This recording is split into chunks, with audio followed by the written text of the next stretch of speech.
الرحمن بن عوف رضي الله عنه أنه قال لما قدمنا إلى المدينة آخى رسول الله صلى الله عليه وسلم بيني وبين سعد بن الربيع رضي الله عنه فقال لي سعد بن الربيع أنا أكثر الأنصار أموالا فأقسم نصف مالي لك وانظر أي زوجتي حبيت نزلت لك عنها فإذا حلت تزوجتها إلى آخر الحديث. മഹാനായ അബ്ദുറഹ്മാൻ ഇബ്നു ഔഫ് റളിയല്ലാഹു അൻഹു തങ്ങളിൽ നിന്ന് ഇമാം ബുഖാരി തന്റെ സഹീഹുൽ ബുഖാരിയിൽ 1944 നമ്പർ ഹദീസായി റിപ്പോർട്ട് ചെയ്യുകയാണ്. ഞങ്ങൾ മക്കയിൽ നിന്ന് മദീനയിലേക്ക് ഹിജ്റ വന്നപ്പോൾ ഞങ്ങളുടെ സമ്പത്തും വീടും സർവസമ്പാദ്യവും ഉപേക്ഷിച്ചുകൊണ്ടാണ് മഹാന്മാരായ മക്കക്കാരായ സ്വഹാബികൾ മദീനയിൽ വന്നു. മദീനയിലെത്തിയപ്പോൾ മുത്തുനബി സ്വല്ലല്ലാഹു അലൈഹി വസല്ലമ ആദ്യമായി മദീനത്ത് ഒരു പള്ളി ഉണ്ടാക്കുകയാണ് ചെയ്തത്. പിന്നീടാണ് വീടിനെ കുറിച്ച് ചിന്തിച്ചത്. ആദ്യം തങ്ങൾ പള്ളിയുണ്ടാക്കി. അതിനുശേഷം 50 മുഹാജിറുകളായ സ്വഹാബികളെയും 50 അൻസ്വാരികളായ സ്വഹാബികളെയും അവർക്കിടയിൽ മുആഖാത്ത് സാഹോദര്യം നബി സ്ഥാപിച്ചു. സാധാരണ ഗതിയിൽ ഉള്ള സുഹൃത്ത് ബന്ധവും സാഹോദര്യവും അല്ല, മറിച്ച് ഒരാൾ മരിച്ചാൽ പോലും അനന്തരം കൊടുക്കാൻ തയ്യാറാകുന്ന വിധത്തിലുള്ള സാഹോദര്യം സ്ഥാപിച്ചു. തങ്ങൾ പറഞ്ഞു, ഇവര് സ്വന്തം വീടും സമ്പത്തും സമ്പാദ്യവും എല്ലാം ഉപേക്ഷിച്ച് വന്നവരാണ്. അതുകൊണ്ട് നിങ്ങളെ സഹോദരന്മാരായി നിങ്ങളുടെ എല്ലാ കാര്യങ്ങളിലും അവരെ പങ്കുചേർക്കണം. ഇതിന്റെ പശ്ചാത്തലത്തിൽ 50 മുഹാജിറുകളെ 50 അൻസാറുകളുമായി നബി സല്ലല്ലാഹു അലൈഹി വസല്ലമ മുആഖാത്ത് അഥവാ കൂട്ടുകാരാക്കി. അബ്ദുറഹ്മാൻ ഇബ്നു ഔഫ് റളിയല്ലാഹു അൻഹു പറയുന്നു, ആഖാ ബൈനി വബൈന സഅദ് ബിൻ റബീഅ, എന്റെയും സഅദ് ബിൻ റബീഅ റളിയല്ലാഹു അൻഹുവിന്റെയും ഇടക്കാണ് തങ്ങൾ മുആഖാത്ത് സ്ഥാപിച്ചത്. എനിക്കു തെരഞ്ഞെടുത്ത കൂട്ടുകാരൻ സഅദ് ബിൻ റബീഅ റളിയല്ലാഹു അൻഹു ആയിരുന്നു. അവർ നേരത്തെ തന്നെ മദീനയിൽ ഉള്ളവരാണ്. ഇസ്ലാം അനുസരിച്ച് നേരത്തെ തന്നെ ജീവിച്ചിരുന്നവരാണ്. തങ്ങൾ വരുന്നതിന് മുൻപ് തന്നെ മഹാനായ സഅദ് ബിൻ റബീഅ റളിയല്ലാഹു അൻഹു പിറ്റേ ദിവസം കാലത്ത് തന്നെ എന്നോട് പറഞ്ഞു, അന അക്സറുൽ അൻസ്വാരി മാലൻ, ഈ അൻസാറുകളിൽ വെച്ച് ഏറ്റവും കൂടുതൽ സ്വത്തുള്ളവൻ ഞാൻ അൻസ്വാരികളിൽ വെച്ച് ഏറ്റവും വലിയ സമ്പന്നനാണ്. അതുകൊണ്ട് ഫഅഖ്സിമു നിസ്ഫ മാലി ലക, എന്റെ മുഴുവൻ സമ്പത്തും പകുതി നിങ്ങൾക്ക് വീതിച്ചു തരാൻ ഞാൻ തീരുമാനിച്ചിരിക്കുന്നു. ഓർത്തു നോക്കൂ അവരുടെ ഒരു അവസ്ഥ. 5 രൂപയുള്ളവർക്ക് പകുതി 2.5 രൂപ കൊടുക്കണം എന്ന് പറഞ്ഞാൽ ഒരു പ്രശ്നമല്ല. 5000 ഉറുപ്പികയുള്ളവൻ 2500 കൂട്ടുകാരന് കൊടുക്കണം എന്ന് പറഞ്ഞാലും ഒരു പ്രശ്നമല്ല. 5 ലക്ഷമുള്ള ഒരാള് 2.5 ലക്ഷം തന്റെ കൂട്ടുകാരന് കൊടുക്കണം എന്ന് പറഞ്ഞാലോ? അപ്പൊ 5 കോടിയുള്ള ആള് പകുതി 2.5 കോടി തന്റെ സഹോദരന് ഫ്രീ ആയിട്ട് കൊടുക്കണം എന്ന് പറഞ്ഞാലോ? നിങ്ങളൊന്ന് ചിന്തിച്ചു നോക്കൂ, എന്താണ് ആ സഹാബത്തിന്റെ അവസ്ഥ? എന്റെ മുഴുവൻ സമ്പത്തും ഈന്തപ്പനത്തോട്ടം ഇവിടം മുതൽ ഇവിടം വരെ നിനക്ക്. 2 ഒട്ടകമുണ്ടെങ്കിൽ 1 ഒട്ടകം നിങ്ങൾക്ക്. ഒരു കുതിരയുണ്ടെങ്കിൽ 2 കുതിരയുണ്ടെങ്കിൽ 1 കുതിര നിങ്ങൾക്ക്.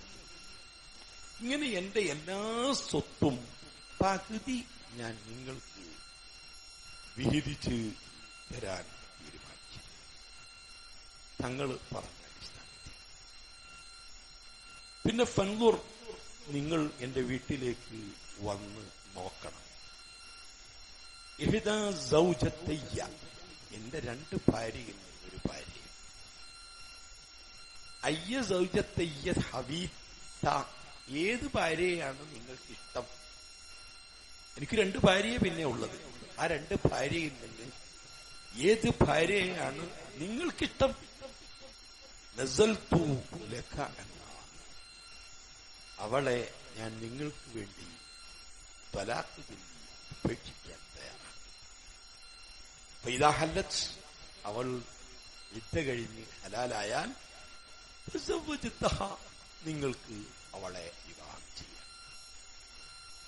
ഇതാണ് ഞാനും മഹാനായ സഅദ് ഇബ്നു റബീഉ തമ്മിൽ നടന്ന ചർച്ച. ഖാല അബ്ദുറഹ്മാൻ അൽഫ് റളിയല്ലാഹു അൻഹു പറഞ്ഞു, ലാ ഹാജത ലി ഫീ ദാലിക, എനിക്കതിന്റെ ആവശ്യമില്ല. കിട്ടുന്നത് ഇങ്ങ് പോരട്ടെ എന്നല്ല, നിങ്ങളുടെ സമ്പത്ത് അതിലുള്ള ഒരു ഷെയർ ഞാൻ ആവശ്യപ്പെടുന്നില്ല, എനിക്കത് വേണ്ട. പക്ഷേ ഫഹൽ മിൻ സൂക്കിൻ ഫീഹി തിജാറ, നല്ല കച്ചവടം നടക്കുന്ന കമ്പോളങ്ങൾ എവിടെങ്കിലും ചന്തയുണ്ടോ? ഇവിടെ ഒരു ചന്ത എവിടെങ്കിലും ഉണ്ടോ? ഉണ്ട്. ഇവിടെ കൈനുക്കാൾ എന്ന് പറയുന്ന ഒരു ചന്തയുണ്ട്. അവിടെ ഏറ്റവും കൂടുതൽ താമസിക്കുന്നത് ജൂതന്മാരാണ്. ഈ കൈനുക്കാൾ എന്ന് പറയുന്ന ചന്തയിൽ മഹാനായ അബ്ദുറഹ്മാൻ അൽഫ് റളിയല്ലാഹു അൻഹു പിറ്റേന്ന് ചന്തയ്ക്ക് പോവുകയാണ്. ഫഅതാ ബിഅഖിത്തിൻ വസംനിൻ, ചന്തയിൽ പോയി നെയ്യും പാൽക്കട്ടിയും വാങ്ങി വലിയ സംഖ്യക്ക് കച്ചവടം നടത്തി. ഫതഅബൽ വുദുവ, എന്നും അങ്ങനെ പോയി തുടങ്ങി. രാവിലെ പോകും, ചന്തയിൽ പോകും, സാധനം വാങ്ങും, ഹോൾസെയിൽ റേറ്റിന് റീറ്റെയിൽ റേറ്റിനായിട്ട് വിൽക്കും. അങ്ങനെ നല്ല എല്ലാ ദിവസവും കച്ചവടം ചെയ്യാൻ തുടങ്ങി. അബ്ദുറഹ്മാൻ അൽഫ് റളിയല്ലാഹു അൻഹു ഫമാ ലബിസ അൻ ജാഅ, കൂടുതൽ ദിവസം കഴിഞ്ഞില്ല, ഒരു ദിവസം പള്ളിയിൽ വന്നു.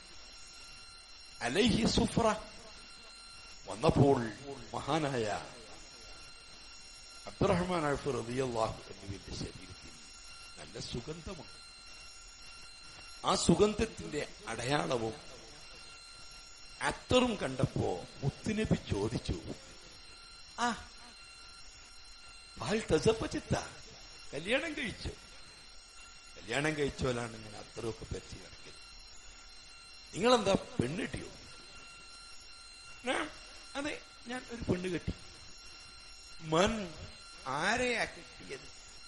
മൃതമിനൽ അൻസാർ, ഞാന് അൻസാരികൾപ്പെട്ടൊരു പെണ്ണ്.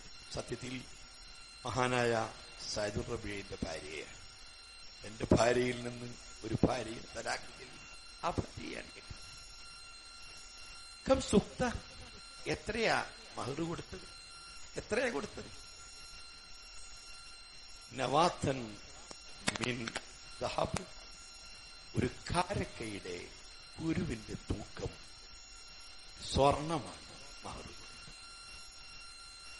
നബി സല്ലല്ലാഹു അലൈഹി വസല്ലമ പറഞ്ഞു, കുഴപ്പമില്ല, ഔലിം വലൗ ബിശാത്ത്, ആടിനെ അറുത്തിട്ടെങ്കിലും ഒരു വിവാഹ സദ്യ ഒരുക്കൂ. പെണ്ണൊക്കെ കെട്ടിയതല്ലേ, ചെലവ് വേണം. അതുകൊണ്ട് ഏറ്റവും ചുരുങ്ങിയതിന് ആടെങ്കിലും ഇറക്കണം. ഇനി പോത്തിറക്കാൻ കഴിഞ്ഞില്ലെങ്കിൽ അവരാടിനെ അറുത്തിട്ടെങ്കിലും സദ്യ നടത്തണം. ഇമാം ബുഖാരി റിപ്പോർട്ട് ചെയ്ത ഹദീസാണ്. സ്വഹാബാക്കൾക്കിടയിൽ മുത്തുനബി സല്ലല്ലാഹു അലൈഹി വസല്ലമ സ്ഥാപിച്ച സുഹൃത്ത് ബന്ധമായി. വഫാത്തിന്റെ തലേ ദിവസം മുത്തുനബി ക്രിസ്തുവർഷം 632 ജൂൺ 7-ാം തീയതി ഞായറാഴ്ച ഒരു പ്രഭാഷണം നടത്തിയല്ലോ മദീനത്തെ പള്ളിയിൽ. ലോകത്തോട് ചെയ്ത അവസാനത്തെ പ്രഭാഷണം. ആ പ്രഭാഷണത്തിൽ തങ്ങൾ ചോദിക്കുന്നുണ്ട്, ഈ മുഹാജിറുകളെ, ഈ അൻസാറുകളെ മറക്കാൻ നിങ്ങൾക്ക് പറ്റുമോ? ഈ അൻസാറുകളെ അവഗണിക്കാൻ നിങ്ങൾക്ക് പറ്റുമോ? അലം യുശാരികൂക്കും ഫിൽ അംവാലി വയുശാത്തിറൂക്കും ഫിസ് സിമാരി വയുവസ്സിഊക്കും ഫിസ് ദിയാരി വയുസിറൂക്കും അലാ അൻഫുസിഹിം വലൗ കാന ബിഹിം ഖസാസ. ആരാണ് ഈ അൻസാർ? അവരുടെ സമ്പത്തിൽ അവർ നിങ്ങളെ ഷെയർ ചേർത്തില്ലേ? വയുശാത്തിറൂക്കും ഫിസ് സിമാർ, അവർക്കുള്ള സർവ ഫലങ്ങളിലും നിങ്ങൾക്ക് പകുതി തന്നില്ലേ? വയുവസ്സിഉക്കും ഫിദ് ദിയാർ, അവരെ വീടുകളിൽ വിശാലമായ റൂമുകൾ നിങ്ങൾക്ക് ഉപേക്ഷിച്ച് തന്നില്ലേ? വയുസിറൂക്കും അലാ അൻഫുസിഹിം വലൗ കാന ബിഹിം ഖസാസ, അവരെ ആവശ്യങ്ങൾ ബാക്കി നിൽക്കെ അവർക്ക് ആവശ്യം ഉള്ളതിനോട് കൂടെ നിങ്ങളുടെ ആവശ്യം പരിഗണിച്ച് നിങ്ങളെ അവർ മുൻതൂക്കമായി തെരഞ്ഞെടുത്തില്ലേ? ഈ അൻസാറുകളെ നിങ്ങൾക്ക് മറക്കാൻ പറ്റുമോ? ഇവരുള്ള ബാധ്യത നിങ്ങൾക്ക് അവഗണിക്കാൻ പറ്റുമോ എന്ന് മുത്തുനബി സല്ലല്ലാഹു അലൈഹി വസല്ലമ ചോദിച്ചത്. എന്തൊക്കെയാണ് ഈ ഹദീസിൽ നമുക്ക് പഠിക്കാൻ? ഒന്ന്, മറ്റുള്ളവരുടേത് ഓശാനമായി വാങ്ങുന്നതിനേക്കാൾ ജീവിതത്തിന് അധ്വാനിക്കണം. അതാണ് മുത്തുനബി പറഞ്ഞു, ലഅൻ യഹ്മില അഹദുക്കും ഹബ്ലഹു ഫയഹ്തതിബ ഖൈറുൻ ലഹു മിൻ അൻ യസ്അല അന്നാസ അഅ്താ അം ലം യുഅ്തി. ജനങ്ങളോട് ആവശ്യത്തിന് ചോദിക്കുന്നതിനേക്കാൾ, തരട്ടെ തരാതിരിക്കട്ടെ, ചോദിക്കുന്നതിനേക്കാൾ എത്രയോ നല്ലത് അവനവൻ ഒരു കയറുമെടുത്ത് മരമുകളിൽ കയറി പുല്ലുകളോ വിറകുകളോ വെട്ടിക്കൊണ്ടുവന്ന് വിൽപ്പന നടത്തി കൈത്തൊഴിൽ ചെയ്തുകൊണ്ട് അധ്വാനിക്കലാണ്. അതാണ് ഏറ്റവും നല്ലത്. അതാണ് ഇവിടെ അബ്ദുറഹ്മാൻ റളിയല്ലാഹു ചെയ്തത്. യഥാർത്ഥത്തിൽ കൂട്ടുകാരൻ എന്ന് പറഞ്ഞാൽ തന്റെ സർവവിഷയത്തിലും കൂട്ടുകാരൻ. തങ്ങൾ സ്ഥാപിച്ചിരിക്കുന്ന മുആഖാത്ത്, സൗഹൃദ ബന്ധം, രണ്ടില്ല, എല്ലാറ്റിലും തന്റെ കൂട്ടുകാരനെ പങ്കുചേർക്കും. നമ്മിൽ ആർക്ക് സാധിക്കും ഇങ്ങനെ ഒരു മുആഖാത്ത് ഉണ്ടാക്കാൻ? നമ്മിൽ ആരെക്കൊണ്ട് പറ്റും അങ്ങനെ ഒരാളെ സ്നേഹിക്കാനും ഒരാളെ സഹോദരനായി തിരഞ്ഞെടുക്കാനും? ഇതല്ലേ നബി സല്ലല്ലാഹു അലൈഹി വസല്ലമ മുഹാജിറുകളുടെയും അൻസാറുകളുടെയും ഇടയ്ക്ക് തിരഞ്ഞെടുത്തത്? ഇങ്ങനെ ധാരാളം പാഠങ്ങൾ ഈ ഹദീസിലൂടെ നമുക്ക് നൽകുകയാണ്. എപ്പോഴും തന്റെ ആവശ്യങ്ങളെക്കാൾ അപ്പരന്റെ ആവശ്യങ്ങൾ കണ്ടറിഞ്ഞ് അത് ചെയ്യാനാണ് തയ്യാറാകുന്നത്. നല്ലവർക്കുള്ള ലക്ഷണം സൂറത്ത് തഹ്റിൽ അല്ലാഹു പറഞ്ഞു, വയത്ഇമൂന അത്അമ അലാ ഹുബ്ബിഹി മിസ്കീനൻ വയതീമൻ വഅസീറ. ഭക്ഷണം, അവർക്ക് ആ ഭക്ഷണത്തോട് വലിയ ഇഷ്ടവും താല്പര്യവും ഉള്ളതിനോടുകൂടെ, അവർക്ക് വേണ്ടാഞ്ഞിട്ടല്ല, അവർക്കതിനോട് വലിയ താല്പര്യമുണ്ട്, ഇഷ്ടമുണ്ട്. അതോടുകൂടി യതീമിനും പാവപ്പെട്ടവനും യുദ്ധത്തിൽ പിടിച്ച തടവുകാരനും അവർ കൊടുക്കുന്നു. ഈ കോഴ്സ് പാസ്സായ സഹാബത്തിൽപ്പെട്ട ഒരാളാണ് ഹസ്രത്ത് അബീ ഹുറൈറ. ചെറിയ ചെറിയ മക്കളായിരുന്നു അബൂ ഹുറൈറ. അബൂ ഹുറൈറ തങ്ങൾ കച്ചവടത്തിന് പോയിരുന്നില്ല. അബൂ ഹുറൈറ തങ്ങൾ ഒരിക്കലും കൃഷിക്ക് പോയിരുന്നില്ല. അള്ളാഹുവിന്റെ റസൂൽ കൊടുത്തൊരു അക്ഷയപാത്രമാവുണ്ടായിരുന്നു. എല്ലാവരും അബൂ ഹുറൈറയെ ഇങ്ങനെ ട്രോളും, പരിഹസിക്കും. നീ ഇങ്ങനെ നടന്നോ, പള്ളിക്കലിരുന്ന് കിതാബ് ഓതി മുത്തുനബിന്റെ കൂടെ ഇങ്ങനെ ഇരുന്നോ, പണിക്കൊന്നും പോണ്ട, ജോലിയൊന്നും ചെയ്യണ്ട എന്ന് പറഞ്ഞ് എല്ലാവരും അദ്ദേഹത്തെ ട്രോളുമായിരുന്നു. അപ്പോ ഒരിക്കൽ ബഹുമാനപ്പെട്ട അബൂ ഹുറൈറ തങ്ങളോട് പറഞ്ഞു, തങ്ങളെ എനിക്ക് എന്തെങ്കിലും ഒരു ബറക്കത്ത് തരണം. മഹാനായ അബൂ ഹുറൈറ റളിയല്ലാഹു അൻഹു തങ്ങൾക്ക് ഒരു അക്ഷയ പാത്രം കൊടുത്തു. ആ പാത്രത്തിൽ ഒത്തിരി കാരക്കുണ്ടായിരുന്നു. എണ്ണയാൽ തീരാവുന്നേ ഉള്ളൂ. പിന്നീട് വർഷങ്ങളോളം മഹാനായ അബൂ ഹുറൈറ അതിൽ നിന്ന് എടുക്കും, കഴിക്കും, എടുക്കും, കഴിക്കും. തന്റെ കൂടെയുള്ളവർക്കൊക്കെ കൊടുക്കും. അത് തീരുമായിരുന്നില്ല. ഉസ്മാൻ റളിയല്ലാഹു അൻഹു കൊല്ലപ്പെട്ട് മദീനയിൽ കലാപം നടന്നപ്പോൾ അബൂ ഹുറൈറ തങ്ങൾ പറഞ്ഞു, ലിന്നാസി ഹമ്മുൻ വലി ഹമ്മാനി. എല്ലാവർക്കും ഒരു ടെൻഷനാണ്. എന്ത്? അമീറുൽ മുഅ്മിനീൻ ഉസ്മാൻ റളിയല്ലാഹു അൻഹു കൊല ചെയ്യപ്പെട്ടു എന്ന ടെൻഷന്. എനിക്ക് രണ്ടു ടെൻഷൻ. ഒന്ന്, എന്റെ അക്ഷയപാത്രം അതിൽ നഷ്ടപ്പെട്ടുപോയി. അത് നഷ്ടപ്പെട്ടുപോയി. ഉസ്മാൻ റളിയല്ലാഹു അൻഹു കൊല്ലപ്പെട്ടുപോയി. അപ്പൊ അബൂ ഹുറൈറ റളിയല്ലാഹു അൻഹു തങ്ങൾ കൊടുത്തൊരു അക്ഷയപാത്രമായിരുന്നു. അതിൽ നിന്നിങ്ങനെ എടുക്കും, കൂടുതലൊക്കെ കൊടുക്കും, തീരൂല. ഉസ്മാൻ റളിയല്ലാഹു അൻഹു കൊല്ലപ്പെടുന്നവരെ തന്നെ രീതി അങ്ങനെ. ഒരു ദിവസം അബൂ ഹുറൈറ റളിയല്ലാഹു അൻഹുവിന്റെ വീട്ടിലേക്ക് തൊട്ടടുത്ത വീട്ടിൽ നിന്ന് ഒരു ആട്ടിന്റെ തല എത്തി. ആട്ടിൻ തല അങ്ങനെ അയൽവാസികൾ തമ്മിൽ കൊടുക്കും. അപ്പൊ അബൂ ഹുറൈറയുടെ മക്കൾക്ക് ഭയങ്കര സന്തോഷം. ഇന്ന് ആട്ടുതലൊക്കെ കിട്ടി, ഉഷാറാക്കണം. അബൂ ഹുറൈറയുടെ മക്കൾക്ക് അങ്ങനെ മാംസമൊന്നും കിട്ടി പരിചയമല്ല, വളരെ അപൂർവം. അല്ലെങ്കിൽ സഹാബത്ത് അങ്ങനെയാണ്, ഇറച്ചി ഇന്നലെ കുറവാണ്. നമ്മൾ പറഞ്ഞാൽ പിന്നെ നമുക്ക് ഇറച്ചി കിട്ടൂല വെച്ചിട്ട് പറയാക്കുക. ആഴ്ചയിൽ 3 ദിവസമൊക്കെ ഇറച്ചി തിന്നാൻ പാടുള്ളൂ, എന്നും ഇറച്ചി തിന്നാൻ പാടില്ല. അങ്ങനെയാണ്. ഇവിടെ കൊണ്ടുവരാതായി പോവില്ലായിട്ട് പറയാം. അപ്പോ 3 ദിവസത്തിന്, ആഴ്ചയിൽ 3 ദിവസമൊക്കെ ഇറച്ചി തിന്നാൻ പാടുള്ളൂ. അങ്ങനെ അപൂർവമായിട്ട് ഇറച്ചി കിട്ടുള്ളൂ. അപ്പൊ ഇത് കണ്ടപ്പോ കുട്ടികൾ, ചെറിയ കുട്ടികളല്ലേ, അത് ഇങ്ങനെ കളിക്കുക. തല കണ്ടില്ലേ, എന്റെ പല്ല്, അതിന്റെ ചെവി കണ്ടില്ല, പല്ല് കൊമ്പാട്ട എന്നൊക്കെ പറഞ്ഞ് കുട്ടികളിങ്ങനെ ഊറ്റം കൊള്ളുക. അപ്പൊ അബൂ ഹുറൈറ തങ്ങൾ പറഞ്ഞു, എവിടുന്ന ഈ ആട്ടിന്റെ? ആ കിട്ടും. അവിടെ ഒരാടർക്കാണ് കപ്പാസിറ്റി കിട്ടും. അവർക്ക് ഇവിടുന്ന് ആട് കിട്ടിയത്, ആട്ടിൻതല കിട്ടിയത്. അബൂ ഹുറൈറ സ്വകാര്യമായി അന്വേഷിച്ചത് എവിടുന്ന? അത് ആ വീട്ടുകാർക്ക് മറ്റൊരു വീട്ടിൽ നിന്ന് കിട്ടിയത്. വേറൊരു വീട്ടുകാര് അവർക്ക് കൊണ്ടുപോയി കൊടുത്തതാണ്. അത് ഇങ്ങോട്ട് കിട്ടിയത്. ഓ, ആ വീട്ടുകാരൻ അത് അബൂദറിന്റെ വീടല്ലേ, അവിടെയും അങ്ങനെ ഒരു ആട് അറുക്കാനുള്ള സംവിധാനം ഇല്ലല്ലോ.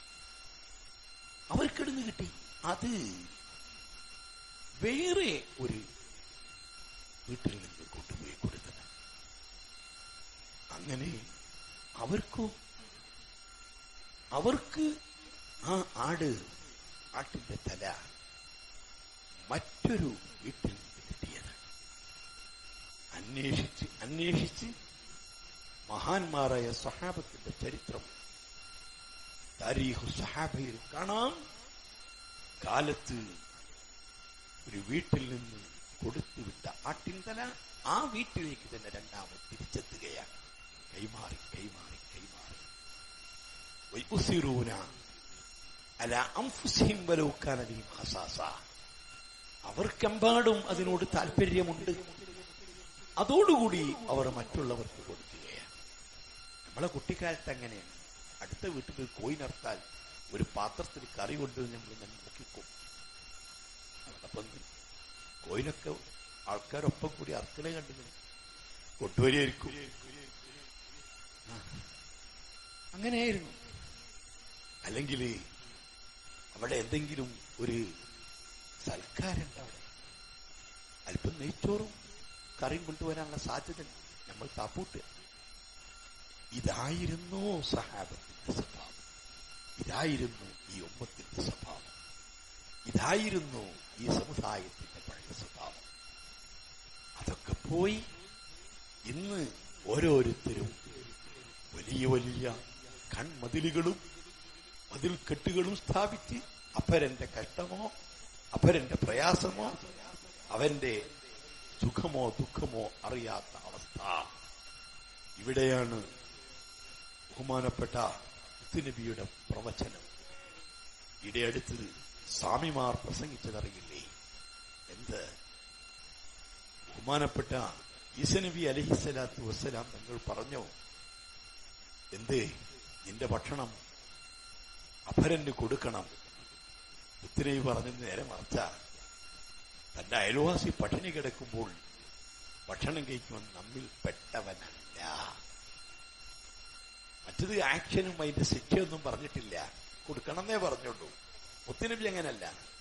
അവന് ഈ സമുദായത്തിൽ അംഗത്വമില്ല, ഈ സമുദായത്തിൽ പെട്ടവനല്ല. എത്ര വിശാലമായ കാഴ്ചപ്പാടിലാണ് അല്ലാഹു റസൂൽ പറഞ്ഞത്. കേൾക്കാൻ സുഖം, ഉൾക്കൊള്ളാൻ ആർക്ക് കഴിയും? അല്ലാഹു സുബ്ഹാനഹു വ തആല യഥാർത്ഥ മുസ്ലിമീങ്ങളിൽ മുഅ്മിനീങ്ങളിൽ നമ്മെ ഉൾപ്പെടുത്തുമാറാവട്ടെ. ആ സ്നേഹവും ആ സൗഹാർദ്ദവും ആ ഇഷ്ടവും നമുക്കിടയിൽ അല്ലാഹു നിലനിർത്തി തരുമാറാവട്ടെ. اللهم اجعل جمعنا هذا جمعا مرحوما وتفرقنا من بعده تفرقا معصوما ولا تجعل فينا ولا منا ولا معنا شقيا ولا مطرودا ولا محروما آمين برحمتك يا أرحم